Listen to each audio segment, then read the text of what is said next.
because there's no more money. Well, we're about to go through a retail flux here in Georgetown. There's a lot of big ones like Gap and Ann Taylor and others are pulling out, and who knows what's going to come in. You know, you feel it in so many ways.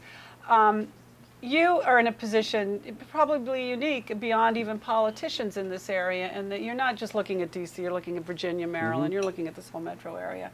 Beyond, I know you're looking at the world, but I'm just thinking of Washington right now. What do you see as the sort of the leading regional story right now? I have something in mind, but I just wondered what you... Well, again, I've always seen a whole bunch. I think education's in the forefront. Transportation's very much in the forefront. What about immigration? And immigration, of course, yes. And I think those are the big three. And they're interrelated. Do you see Virginia changing politically at a more rapid rate than Maryland?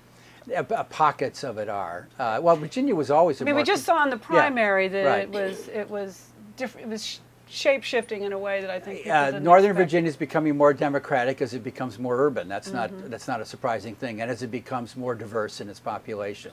On the other hand, Northern Virginia also seems to be where there's been the most friction between new immigrants, legal or illegal, and some of the older citizenry.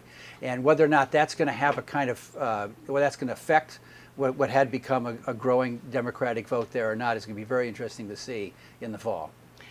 When you get to, now you have a new publisher. Yes. But I say new publisher, but it's the same old family. I wouldn't say the same old family. I'd say the same great family. No, well, but I mean that. No, and the Graham family has owned the paper how long now? Do you know? I don't know. Eugene Meyer bought the Washington Post at bankruptcy in 1933 and invested millions of his own dollars in it. It lost money for a very, very long time. And he established the values that we still adhere to today: an independent newspaper, independent news gathering, which is why I don't have views and don't impose them on our news gathering. And then his son-in-law took over, Phil Graham, and then upon his death, Catherine Graham took over. Did you work with Phil Graham? No, I did not. That was before your time. Right. I started the paper in '64, full-time in '65, and by that time, Catherine Graham was already publisher. And then her son, Don, and then his nephew, Catherine Weymouth, is the current publisher. But you have worked for all three in a management capacity. Yes. And take us through the three personalities. Catherine Graham was a citizen of the world, just an immensely impressive woman. And yet at the same time, very, very modest, amazingly modest. This is what her book is all about, personal history. It's a wonderful book. It's a fantastic book, and she fully reveals herself in it. Two things really stand out, I guess, when you ask a question like that. One is when I was a relatively young editor, the deputy metro editor, working on Saturdays. It was part of my week a long time ago. She also worked on Saturdays, and she would come down to the newsroom and pick up about half a dozen of us and take us out to lunch. Where? Just across the street at the coffee shop at the Madison Hotel. Right, the Madison, of course. And of course I would pay, because I was the senior most person in this young group, because Mrs. Graham never had money. And you always did. Right. And she would ask about everything we were doing, and she was knowledgeable about everything we were doing. And in an intimate, casual way. Yes, right? and then she would always conclude lunch by saying, "What's Ben doing now?" She always wanted the latest gossip on Ben. Did she ask about Sally too? Some of that was before. That was before Sally's time. Okay, yeah, Sally, before Sally. That came later, right? And that came later. And then the other thing that I recall is when she won the Pulitzer Prize for her book, Personal History. She won the Pulitzer Prize for biography. And what happens on Pulitzer days, like this Monday, is we sit in the newsroom and we watch the bulletins come across the wire, although now it's on a computer starting at 3 p.m. And she and the late Meg Greenfield, who was then the editorial page they were editor best of friends, the paper, right? yes, and myself are crowded around the computer watching it. And it finally came over, and you could see that until that moment, she hadn't really grasped that she had won the Pulitzer Prize. She didn't have and your Meg sources. turned to her and said, "Do you believe it now?" And Catherine said, "Yeah, I think so." Oh my God, what a sweet moment that had to be. Did you hug her? Oh yeah. Okay, good. Oh yeah. But I guess you haven't hugged Downie Graham, though. I know. Oh no, we've hugged a lot this week. You have hugged a lot this week. Several times on Monday. Yes. So, what was the transition like from Catherine to him? You know, they both have the same values. I'd known Don for a long time. When I was a really young editor in 1970, an assistant city editor, a new reporter was assigned to me, and his name was Don Graham. I was just going to say, they all come up through the... It was when he was going through various jobs, and so he worked for me for about 9 months, covering the fire department, as I recall. Well, he had been a cop, right? And he had been a cop before that, yeah.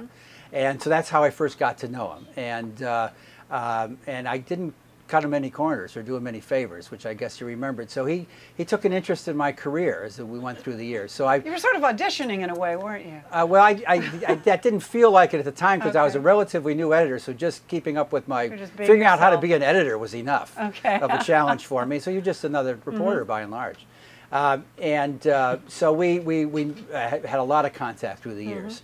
So when he became publisher, it was a fairly seamless transition. We had known each other for a long time. Now, you have probably known Catherine since she was an itty-bitty.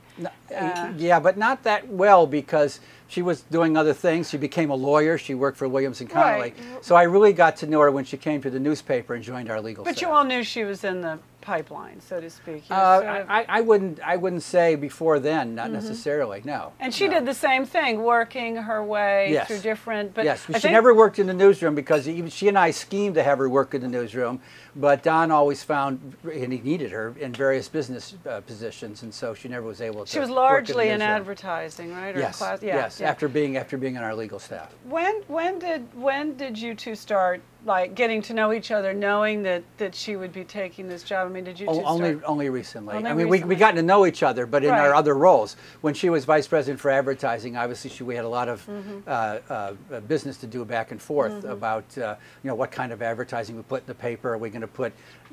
Some advertisers want their ads in the middle of stories and things like that. So we had a lot of that kind of traffic, and I came to respect her very quickly. But it's only recently she became publisher, and that relationship has been established. Here on my BlackBerry is an email I had from her that I wanted to read to you. It's about your Pulitzer. She said, "It is a very nice boost for morale in the newsroom and a great credit to Len." I thought that was very nice. It is very nice. It is very nice. What do you two talk about the most these days, though? Oh, there's a lot to talk about. You share some of it with us? Well, obviously we have an early retirement offer to the staff now, which is going to further reduce the size of the staff. We need to talk about that. She now is the first publisher to be in charge of both the website and the newsroom. So we're talking about the relationships between the newsroom and the website, and just lots of other things. I mean, there's a million things to deal with. Do you talk about your successor? I'm not going to talk about that. I know you're not going to talk about it. She and I are talking about the future, and that includes. I mean, she's got to have her own editor at some point, and I've got to retire at some point. So without naming names, but let's just in the general realm of this, do you talk about somebody who maybe has one foot in the website of the Post? You're a really good questioner, Karen. But you didn't hire me, no. But I'm sorry about that. No, it's okay. As I said, there was more to the story. But I don't want to get off my train of thought here because I'm just remembering that day. But realistically, when you look at the crop of potentials, I mean, there's got to be an advantage to somebody who really does understand. I mean, at some point, I got an email from one of your staff who says, "The web-paper relationship is as highly dysfunctional as it is essential. At the top levels, the ties across the river have gotten much better, but in the lower and middle ranks, we remain worlds apart."